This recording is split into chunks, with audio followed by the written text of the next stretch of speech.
All right, so today I'm going to take you step by step on opening up a Ramp account. Now, we have a company that needs to reimburse us for some expenses. So you can see that we've actually been invited, which I clicked on the link from the email to go ahead and jump right to this page. So this is going to be the sign up page for us. We are going to be required to plug in our first name, our last name.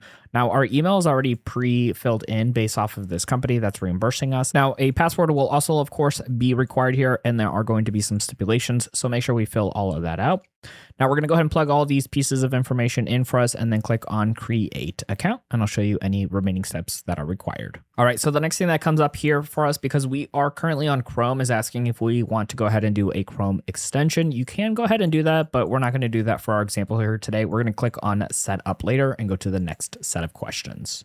All right, so next up here is going to be needing a phone number to verify. So make sure you go ahead and plug that in. There is a drop-down menu. If you can't receive text messages, you can either get a call or use the WhatsApp account. So we're going to go ahead and plug in our phone number here for us and then click on send code. And then from here, of course, we are going to verify that 6-digit code we got sent and then click on the word verify. Now, if you would like additional security, you can go ahead and sign in faster with a passkey. You can go ahead and do that by clicking on add passkey. You could also use your phone or a security key. If you would like to, which we're going to do for today, is skip for now here at the very bottom. Alrighty, and just like that, we made it to the home page and the overview right over here for our brand new Ramp account. Now, it's really important to make sure you get your personal bank account on file for this account, and we're going to show you how to do that here on this video. So make sure you click on this and jump you right into the next step to add your personal bank account.